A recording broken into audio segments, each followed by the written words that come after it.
Denúncia contra o presidente Michel Temer é arquivada. Governo federal envia forças armadas para o Rio de Janeiro.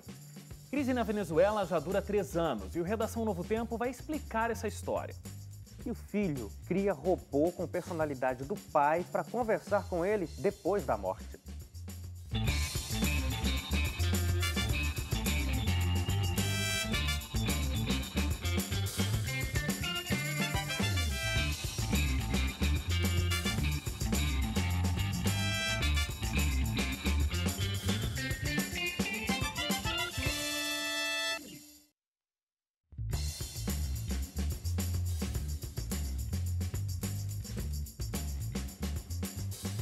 Olá, tudo bem com você? Começa agora o nosso Redação Novo Tempo. Muito obrigado pela sua audiência. Muito obrigado a você que nos assiste na televisão. Você que, eu ia falar que nos assiste no rádio. Você que nos ouve no rádio também, muito obrigado. Oi? Dá assistência pelo rádio. Dá assistência ali pra gente pelo rádio enquanto a gente tá aí no ar. E você sabe que a sua participação é fundamental para que o nosso programa aconteça, para que a nossa discussão se desenvolva. Você pode falar com a gente através do facebook.com/ntjornalismo. @ntjornalismo, você encontra a gente no Instagram. E não esqueça de sempre passar pelo nosso site, novotempo.com/jornalismo. Lá você encontra não só as nossas discussões aqui do Redação, mas todos os programas do Departamento de Jornalismo da Novo Tempo estão aí nesse site e nessas redes sociais. Tudo bem com vocês aí, amigos? Como é que estão? Eu tô bem. Estamos aí. Nossa, que O Leite desânimo! tá com cara de sono. Eu tô com cara de sono? Não, sabe o Não que tá, que é? Isso é a canseira, porque a pessoa quando começa a praticar, quando ela é sedentária e começa a praticar exercícios Boa, físicos, Suzane. ela tem uma exaustão Qual além é do a comum. parte que a gente tinha feito um combinado de não ficar expondo os coleguinhas em rede Qual é a nacional parte que o dia que o aqui? pobre Isso do Hélio não- Moura Nós temos um começou a acordo. Isso não fazer é academia, a Leite? gente... Mas foi ele que falou. Foi Mas diferente, olha eu só, falei que eu isso tava não é fazendo. exposição. Muito pelo contrário, você teve uma iniciativa não, muito você tá boa. encobrindo os Desculpa, fatos. Suzane. É uma exposição, mas é uma exposição positiva. É positivo, você começou a fazer exercícios físicos, uma coisa ótima, pode influenciar inclusive quem está assistindo a gente. Você tá Você fazendo tá falando também? isso porque eu tô muito bem, né? Por Não, isso- gente, mas é uma semana, ei, uma semana. Nossa, tá não sei bom. por que Vamos lá, vamos começar o Tá, eu programa. quero mandar um abraço, Manda. Wagner, eu quero mandar um abraço pro meu primo, ele assiste a gente, eu fiquei bem feliz, o Anderson Lima, que mora em Goiânia, um grande beijão pra você. O Anderson ou o Anderson? O Anderson, É com W? com W. É charado de um dos nossos cinegrafistas aqui do estúdio, o Anderson. O Anderson, um abraço pra você, primo da Suzane. Vamos lá então pros nossos destaques, é isso, né? Claro que não tem como a gente deixar de falar sobre a denúncia contra o Temer, que é arquivada, foi arquivada nessa semana, né, Hélio? Explica pra gente como é que foi esse processo. O presidente conseguiu a vitória que precisava para se manter no governo, embora não tenha sido a vitória do jeito que ele gostaria, né? Foi com menos votos do que esperava. Foram 263 deputados que votaram a favor do presidente Temer, pedindo para que a denúncia fosse arquivada, fosse suspensa. E aí tem algumas análises que poderiam ser feitas em cima disso, né? Porque principalmente pensando que o governo precisa fazer daqui para frente é continuar com aquela agenda de reformas. E a mais importante que o governo tem é a reforma da Previdência. Ô, Hélio, só antes, ainda na questão dos números, ele precisava, esse número é porque ele precisava de 2/3. Ele precisa, para que a denúncia fosse levada adiante, seriam necessários 2/3 de votos pela denúncia, ou seja, 342 deputados tinham que dizer, vamos investigar o presidente. O presidente só precisaria de 171 para se livrar e conseguiu 263, são 92 votos a mais, quase 100 votos a mais do que precisava. Quer dizer, foi uma vitória folgada, principalmente considerando que a oposição correu bastante para tentar impedir isso aí, estava convicta durante muito tempo de que teria votos suficientes para fazer o presidente ser afastado para ser julgado e não aconteceu. Então foi uma vitória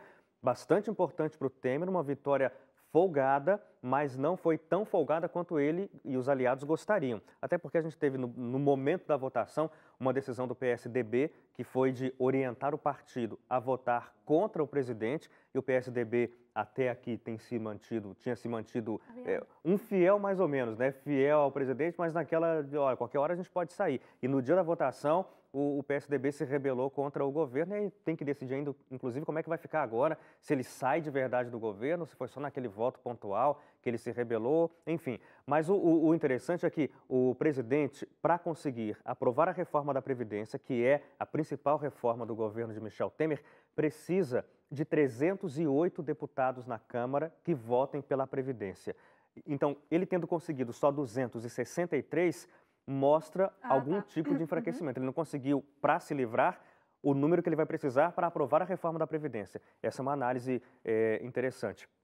A oposição acha que o governo sai enfraquecido, mas o governo diz que não, que sai, na verdade, fortalecido porque mostra que conseguiu derrubar uma denúncia e uma próxima que talvez venha por parte da Procuradoria-Geral da República, ele diz, vamos derrubar também e vamos seguir trabalhando pelo Brasil. Mas a denúncia ela foi arquivada quando ele terminar o mandato? Ela fica suspensa. Desculpa, interrompi.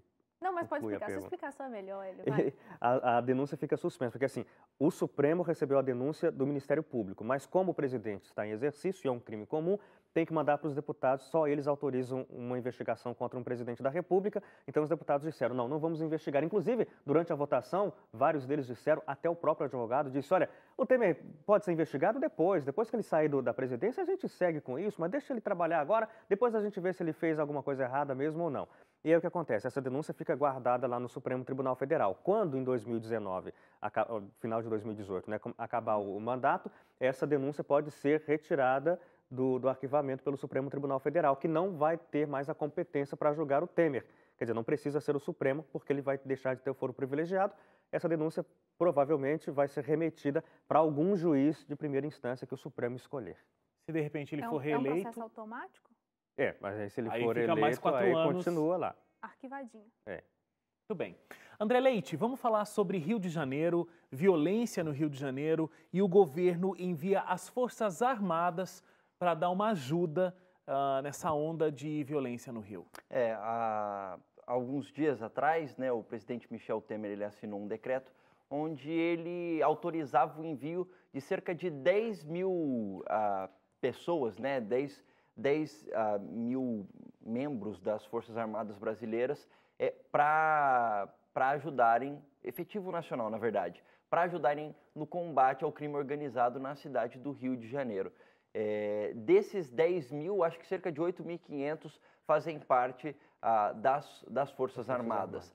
Então, entre Polícia Federal, Exército, etc., dá por volta de 10 mil pessoas. Eles ficaram cerca de alguns dias ali ajudando, não em vias específicas, como aconteceu durante a Copa do Mundo ou mesmo as Olimpíadas, mas eles estavam ajudando principalmente em alguns pontos que têm a ver com a periferia, entre outros focos do crime organizado, porque o estado do Rio de Janeiro passa por uma situação meio complicada faz algum tempo, não só do ponto de vista de violência, que é uma coisa que a gente já sabe que existe há bastante tempo, mas mesmo do ponto de vista de conseguir manter algumas coisas no estado do Rio de Janeiro por conta de questões financeiras.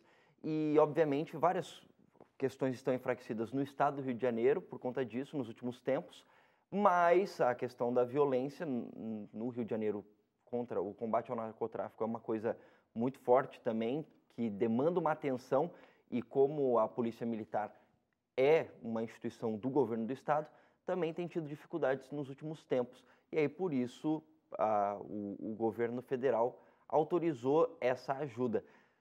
Não quer dizer que seja a última, né? Nos últimos dias se intensificou um pouco mais essa intensidade por conta de um decreto que o governo do estado do Rio de Janeiro fez, inclusive para poder pedir essa ajuda do governo federal. Pode ser que, de repente, a gente tenha... Eu estava lendo em algum lugar que foi a 12ª atuação do governo federal em relação a tropas federais que foram ajudar no Rio de Janeiro. Eu não lembro exatamente qual é o período de tempo, sei lá, nos últimos 5 anos, últimos 12 meses. Não, acho que 12 meses é muito, né? Seria exagerado. Mas, enfim... O que não deveria acontecer, né, Leite? Em qualquer situação como essa de cotidiano, chamar as Forças Armadas para poder atuar no Rio de Janeiro. Aí é que está o ponto, né? É que você mistura duas coisas. O combate ao narcotráfico na cidade do Rio de Janeiro é um problema antigo, já que a gente já acompanha aqui no Brasil há muito tempo, né? A gente tem traficantes muito armados, tem a questão de milícias, né? Também que dificultam todo o trabalho da polícia. Nos últimos dias, a gente teve mais situações de PMs assassinados na cidade do Rio de Janeiro e são assassinados porque, em serviço, inclusive, porque os traficantes e mesmo membros das milícias têm armamento pesado. Então, o Exército tem armamento pesado também, tem toda uma tática de guerra que ajuda nesse combate que às vezes a Polícia Militar do Estado do Rio de Janeiro não tem conseguido, às vezes até por falta de recursos financeiros do Estado para bancar isso. Então é por isso que o governo federal está atuando e pode ser que volte a ter que atuar nos próximos meses se a situação não melhorar no Estado do Rio de Janeiro. O decreto do presidente autoriza as forças até 31 de dezembro. Né? Exatamente. Até o fim do ano. Até o final do ano, para continuar Nos últimos dias eles já estavam diminuindo um pouquinho, E aí o que causou até uma estranheza da população é que achavam que eles permaneceriam constantemente. Mas aí alguns órgãos do governo dizem, não, vai ser uma operação... como chama aquele bichinho que acende e apaga? Vagalume, operação vagalume. A gente vai, daqui a pouco a gente some de novo, daqui a pouco aparece outra vez e volta. E a população esperava que fossem ficar constantemente. Tanto é que na Avenida Brasil, nessa semana, teve o assalto a um caminhão de carga no mesmíssimo lugar onde as Forças Armadas estavam durante o dia. E isso aconteceu na parte, não sei se foi noite ou já era madrugada, mas no mesmo lugar. Então, assim, as Forças Armadas se retiraram e os bandidos atacaram. O que eu não entendi, porque assim, à noite eu acho que é quando deveria talvez ter um melhor... Mas é perigoso, né, ficar lá. Mas é justamente para proteger a população, né? Agora, só fazendo um adendo numa coisa que você falou que é tipo uma operação meio vagalume, a gente pode chamar de operação pirilampo também, que é um outro nome. Para vagalume tem gente que chama de pirilampo. Pirilampo, é verdade. Fazia tempo que eu não ouvia. Vamos lá, Suzane, para o seu destaque então agora? Oi? Só lembro de pirilampo como dupla de saracura. Dupla sertaneja, ele tá falando. Esse aí eu nem conheço. Ignora. A Itália aprovou uma missão à Líbia para conter imigrantes. Essa medida foi aprovada essa semana, né, pelo parlamento italiano. Foram 328 votos a favor contra os 113 que não aprovaram, de 630 parlamentares. Essa missão naval, do que se trata, né? A Itália vai enviar navios para ajudar ali na costa da Líbia, né, a guarda costeira da Líbia, para tentar impedir o fluxo de imigrantes que acontece sempre. De acordo com a ministra de Defesa da Itália, vai ser apenas um suporte. Um primeiro navio está indo já para ajudar no patrulhamento e depois um outro navio deve nos próximos dias também começar a andar aí pelo Mediterrâneo, andar não, né? Navegar. Ela deixou claro que, assim, é uma ajuda, um suporte para operação, para apoio técnico, para apoio de logística, eles vão trabalhar em ações coordenadas. Não é a intenção de fazer um bloqueio naval, muito menos interferir na governabilidade da Líbia, do país, né? É uma ajuda. É claro que se tiver um ataque, a Itália vai poder reagir, mas ela está limitada para reagir, ela vai trabalhar em ação conjunta. Agora, olha só que curioso, só esse ano já morreram 2.000 pessoas nessa tentativa de atravessar o Mediterrâneo. E uma coisa interessante que a gente tem que notar é que às vezes a gente confunde a Líbia com o Líbano, né? Mas se a gente estiver de frente para o mapa mundi, a Líbia está no norte da África, então se você olhar reto assim, né, tem a Itália, a Grécia e tal. O Líbano já está para o lado direito, algumas milhas. Eu estou olhando assim como se tivesse... olhando para o mapa. Olhando para o mapa, viu, gente? Do lado esquerdo da orientação mundial. Então, o que acontece... Está ao ocidente, exatamente. ao oriente, melhor olhando dizendo. para o mapa, porque fica legal de decorar assim desse jeito. Então, a migração da Líbia para a Itália é muito alta, tanto é que já tem um número de 600.000 migrantes que saíram para fugir da guerra na Líbia, da guerra civil, para se abrigar na Itália. E os centros de acolhimento estão superlotados, eles não estão conseguindo mais atender a essa demanda.